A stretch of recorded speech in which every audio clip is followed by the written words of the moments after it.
अस्सलाम वालेकुम एवरीवन, कैसे हैं आप सब लोग। उम्मीद करती हूँ कि आप सब लोग बेहतर होंगे, खुशहाल होंगे और मज़े में होंगे। अल्हम्दुलिल्लाह हम लोग भी सभी बेहतर हैं। सुबह उठते ही साथ ही ना हम लोगों की जो परेशानी होती है वो स्टार्ट हो जाती है। नाश्ते में क्या बनाएं, घर के काम को हम जल्दी जल्दी कैसे निपटाएं और कैसे हम फटाफट से फ्री हो जाएं। जी आज मैं कुछ ऐसी ट्रिक आप लोग के साथ शेयर करूंगी ना, सुबह उठते साथ ही हमारे काम कब ख़त्म हो जाएंगे, ना ही हमें नाश्ते की टेंशन रहेगी और ना ही घर के कामों की।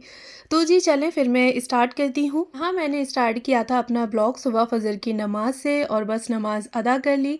फटाफट से उठ गई थी मैं नमाज अदा करने के बाद। तो मैं क्या करती हूँ ना कि नमाज को अदा करने के बाद ही बेडरूम का जो भी सामान मुझे इधर उधर बिखरा हुआ दिखता है ना, तो मैं उसको उसी टाइम ही सेट कर देती हूँ। जैसे कि ब्लैंकेट वगैरह हो गया, उसको ठीक करना, पिलो वगैरह को सेट कर देना। तो ये जो काम होते हैं वो नमाज के तुरंत बाद ही, क्योंकि मैं फजर की नमाज इसी रूम में अदा करती हूँ, तो यहीं पर ही जो भी मुझे सामान इधर उधर बिखरा हुआ दिखता है, बेड जो ना ख़राब हो जाता है, तो बस उसको बेडशीट को ठीक करना अच्छे से। और जो उसकी जैसे कि पिलो वगैरह होते हैं ना, कुशन है, पिलो है, बस उसको ठीक कर देना। रूम में जो भी बाहर का किचन का सामान है, जैसे कि ग्लास वगैरह, कप है, तो उनको उठा के मैं अपने साथ ही ले जाती हूँ। ड्रेसिंग टेबल पर कोई भी सामान, जैसे कि नाइट में ना हम लोग क्रीम वगैरह लगाते हैं, मैं बच्चे सभी लोग, तो वो कभी-कभी हम लोग ऐसे ही रख देते हैं। सर्दी चल रही है तो मन नहीं होता है उस टाइम पे कुछ करने का। ये जो सारे काम होते हैं वो मैं इसी टाइम पे ही, यानी कि नमाज के तुरंत बाद बेड को जितना हो सकता है, सॉरी बेडरूम को जितना हो सकता है उतना मैं उसको ठीक हालत में कर देती हूँ। उसके बाद फटाफट से मैं आ जाती हूँ किचन में। अच्छा जी, तो मैं ना पहले ही सोच के रखती हूँ, यानी कि नाइट में ही मुझे पता होता है कि मुझे मॉर्निंग में उठ के लंच के लिए और ब्रेकफास्ट के लिए क्या बनाना है। तो इसमें मेरा सोचने का बिल्कुल भी टाइम नहीं जाता है, ना ही मुझे ये होती है कि भई मैं क्या बनाऊँ, क्या नहीं बनाऊँ। तो इस चीज़ की मैं बिल्कुल टेंशन फ्री रहती हूँ। आप लोग भी अगर इस चीज़ से बचना चाहते हैं ना, तो एक दिन पहले ही आप लोग सोच लें कि आपको क्या बनाना है। तो आज मैं बना रही हूँ मेथी के पराठे। मेथी को अच्छे से मैंने पहले ही बना के रख दिया था रात में ही। सुबह उठ के बस मैंने उसको अच्छे से वॉश किया और थोड़ा-सा, यानी कि उसमें 2 से 3 उबाल लगा लिए और फटाफट से निकाल के मेथी को मैंने पीस लिया। अच्छा जी, मेथी में ना मेरे थोड़ी-सी हरी मिर्ची डाली थी और साथ में थोड़ा-सा जीरा डाला है, जिससे कि जो खुशबू है वो अच्छे से इसमें आ जाए। उसके बाद आटे में नमक डाला है और थोड़ी-सी डाली थी हींग। इससे ना पराठों में जो टेस्ट है वो काफ़ी अच्छा आएगा। बस धीरे-धीरे करके जो भी मेथी थी वो मैंने सारी आटे में मिला ली और उसके बाद आटे को अच्छे से गूँध के मैं रख दूँगी 10 से 15 मिनट रेस्ट लेने के लिए। और उसके बाद फटाफट से हमारा जो ब्रेकफ़ास्ट था वो रेडी हो जाएगा। साथ में मीराब के लंच बॉक्स में भी मैं आज मेथी के पराठे को ही रख दूँगी। अच्छा जी, नाश्ते में हम लोग बना रहे हैं चाय और साथ में मेथी के पराठे। तो हेल्दी भी है, बच्चे इस तरह से हरी सब्जियाँ वगैरह नहीं खाते हैं।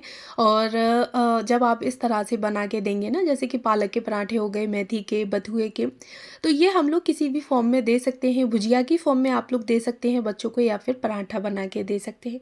तो जी बस यहाँ हमारा जो ब्रेकफ़ास्ट है वो बन के रेडी हो गया। अच्छे से अपने ब्रेकफ़ास्ट को एंजॉय किया। अच्छा जी, इसी के साथ में एक बात और कहूँगी कि अगर आपके छोटे बच्चे हैं तो उनका भी अपने साथ ही आप लोग टमी फुल कर दें। अगर आपके बच्चे छोटे हैं, यानी कि 5-6 महीने 7 महीने के हैं, तो आप उनको फ़ीडर दे दें बना के और वो फ़ीडर ले लेंगे। अगर आपके बच्चे बड़े हैं, जैसे कि 1 डेढ़ साल के हैं, कुछ वो खा लेते हैं, ऊपर का सॉलिड फूड लेना स्टार्ट कर दिया है, तो फिर आप उनको कुछ सॉलिड सा बना के ब्रेकफ़ास्ट में दे दें, जिससे कि बच्चे आपको घंटे 2 घंटे तक बिल्कुल भी परेशान ना करें और आप फटाफट से अपने कामों में लग जाएँ। तो जी बस यहाँ पे हम लोगों ने अपना ब्रेकफ़ास्ट एंजॉय किया और साथ ही मैंने यहाँ पे फटाफट से दानीन के जो थे ओट्स वो बना दिए। अच्छा ना, तो मैं दानीन को ब्रेकफ़ास्ट में कोशिश करती हूँ कि उसको बदल-बदल के ऑप्शन दूँ। जैसे कि मैं कभी उसको पराठा बना देती हूँ, कभी पनीर का बना दिया, कभी नॉर्मल खाली घी का पराठा बना दिया, कभी चोकोस बना के दे दी या फिर ओट्स बना के दे दिया। तो ये बस मैं देखती रहती हूँ, यानी कि उसको बदल-बदल के ऑप्शन देती हूँ। तो बस मैंने आज बनाए हैं उसके लिए ओट्स और फटाफट से आप लोग देख ही रहे हैं ना कि दानिन कितनी, मतलब खाने के लिए ना बहुत उतावली हो रही है, वो तो भूखी थी। तो बस उसको भी मैंने जल्दी से यहाँ पे ओट्स खिला दिया और उसको खिलाने के बाद फिर मैं लग गई थी अपने कामों में, क्योंकि मीराब के जाने के बाद मॉर्निंग में घर हमारा थोड़ा उथल-पुथल हो जाता है। तो सबसे पहले ना मैं किचन के काम को निपटाने की कोशिश करती हूँ, क्योंकि मॉर्निंग में खाना बनाया है, ब्रेकफ़ास्ट किया है, अपना बच्चों का करवाया है, तो किचन ना थोड़ी गंदी सी हो जाती है। तो बास्केट में जो भी रात के धुले हुए बर्तन होते हैं वो बर्तन लगाना और उसके बाद किचन को ठीक हालत में ले आना, यानी कि मॉर्निंग में ब्रेकफास्ट के बाद जो भी गंदे बर्तन हुए वो मैंने बास्केट में रख देती हूँ इकट्ठे करके, क्योंकि मेरी किचन में कोई भी सिंक एरिया नहीं है जो कि मैं सिंक में रख सकूँ। और उसके बाद किचन की मैं क्लीनिंग कर देती हूँ। ऊपर की एक ये सेल्फ है और एक नीचे काउंटर टॉप, यानी कि जिस पे गैस स्टोव रखा रहता है। तो बस सारे सामान को उठा के मैं एक बार वाइप कर देती हूँ अच्छे से और फिर से उसी जगह पर सामान को रख देती हूँ। अच्छा ना, मॉर्निंग में अगर हम लोग अपने कामों से फ्री हो जाएं, यानी कि किचन के, और उसके बाद किचन में हम लोग एक बार वाइप कर दें, तो हमारा जो 50% काम होता है वो ख़त्म हो जाता है। सिर्फ बर्तन आपके रह जाएंगे सिंक एरिया में, बाकी आपकी जो किचन है वो काफ़ी हद तक नीट एंड क्लीन लगेगी। बर्तन को आप चाहें तो तुरंत भी वॉश कर सकते हैं, या फिर अपने घर की यानी कि बेडरूम वगैरह की जो हालत होती है उसको हल्का फुल्का ठीक करके उसके बाद भी कर सकते हैं। अच्छा जी, तो मैं क्या करती हूँ, बर्तनों को ना सबसे लास्ट में वॉश करती हूँ। तो बस यहाँ पे फटाफट से किचन को अपनी क्लीन कर दिया। के बाद बारी आती है कि जो भी कपड़े सूखे हुए पड़े हैं मुझे फोल्ड करने के लिए, तो सबसे पहले मैं उनको निपटाती हूँ। क्योंकि ना ऐसा होता है कि गंदे कपड़े या धुले कपड़े कैसे भी हों, अगर वो एक जगह पड़े हुए हों यानी कि इकट्ठे हों, तो वो एरिया भी एक मैस क्रिएट करता है। अब ये कपड़े मैं सोफ़े पे रखूँगी यानी कि चेयर पे रखूँगी या फिर बेड पे रखूँगी, तो बेड को मैं कितना भी ठीक कर दूँ बट फिर भी वो ठीक नहीं लगेगा। तो इसलिए मैं कोशिश करती हूँ कि जितने भी कपड़े हैं बस फटाफट से मुझे उन्हें फ़ोल्ड करना है और फ़ोल्ड करके उन्हीं की जगह पर रख देना है। जब आयरन करती हूँ तो बस निकाले वहीं से और आयरन करके फिर उसी की जगह पर मैं रख देती हूँ। तो बस यहाँ पे जो भी कपड़े थे दानीन के मीरा आपके फ़ोल्ड कर दिए और अच्छे से ऑर्गेनाइज़ कर दूँगी मैं उसी जगह पे और रख दूँगी। तो जी कामों यानी कि कपड़ों का जो काम हमारा होता है ना वो ख़त्म हो जाता है, तो हमारा जो बेडरूम रूम जो भी हो वो काफ़ी हद तक नीट एंड क्लीन लगने लगता है। उसके बाद फिर मैं आ जाती हूँ बाहर वाले रूम में, क्योंकि नमाज के बाद ही मैं बेड को अच्छे से ठीक कर देती हूँ, बना देती हूँ। उसके बाद कपड़ों का जो काम होता है ना तो वो मैं करती हूँ किचन को क्लीन करने के बाद। बाहर की आप लोग हालत देख ही रहे होंगे, तो मीराब के जाने के बाद की ये कंडीशन है और अभी इस टाइम तक मैंने यहाँ पे कोई भी काम नहीं किया था, एज इट इज़ आपको दिखाया है। अगर हम सभी लोगों के एक से होते हैं और हम लोग सोचे कि 24 आवर्स एक ही कंडीशन में रहें, तो बच्चों के साथ ना ऐसा बिल्कुल भी पॉसिबल नहीं हो सकता है। अगर घर आपका बिगड़ रहा है तो समझ लें कि हाँ, आपने बच्चों को पूरी छूट दे रखी है कि जो मन चाहे वो करें। तो बस मेरे भी घर की हालत कुछ इसी तरह से होती है।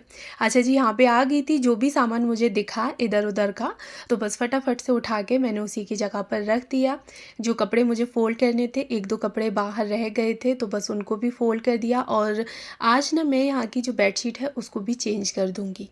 छोटे बच्चों के साथ घर को नीट एंड क्लीन रख पाना ना एक बहुत बड़ा टास्क बन जाता है, पर कोई नहीं, हम होममेकर्स इस टास्क को भी इजीली कर लेते हैं। तो देखें, बस मैंने यहाँ पे जो भी सामान था वो रख दिया और फटाफट से मुझे जो बेडशीट लगानी है तो वो मैंने निकाल ली।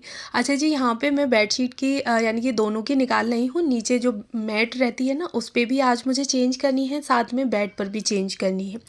तो पिलो कुशन वगैरह मैं सारी चीज़ें उतार के रख लूँगी और डाल दूँगी इनको लोड होने के लिए।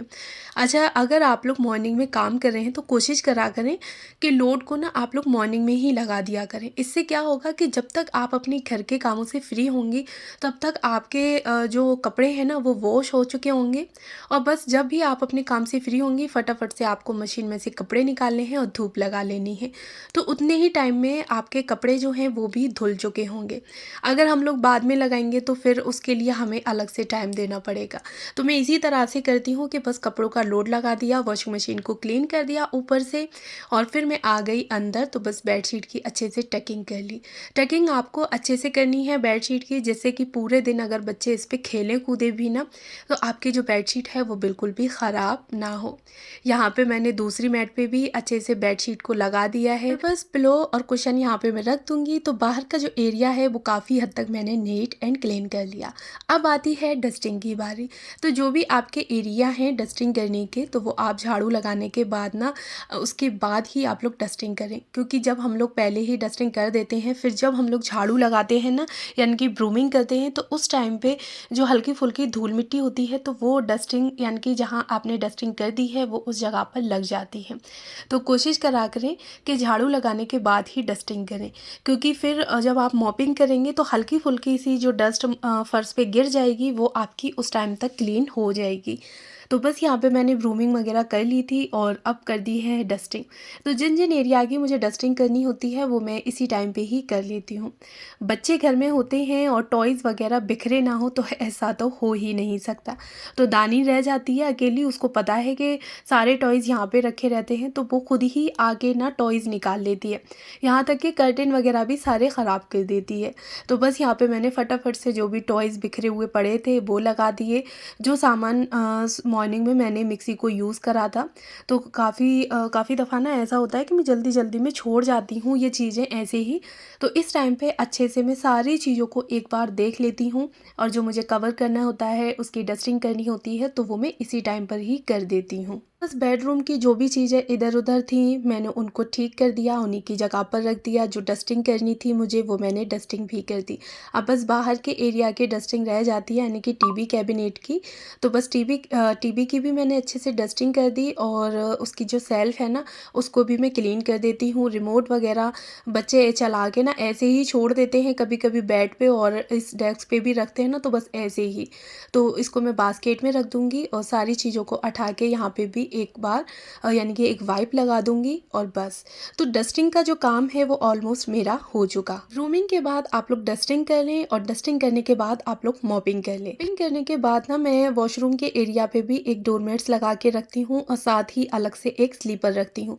इससे ना आपका जो वॉशरूम है वो जल्दी गंदा नहीं होगा, क्योंकि अलग से एक स्लीपर रहेंगी जो कि सिर्फ वॉशरूम के लिए होती हैं। कभी-कभी ऐसा होता है ना कि हम लोग अपनी स्लीपर पहन के घर में भी रह लेते हैं, तो वॉशरूम की अलग रहेंगी, तो इससे आपको घर में पहन के रहने में भी कोई दिक्कत नहीं होगी।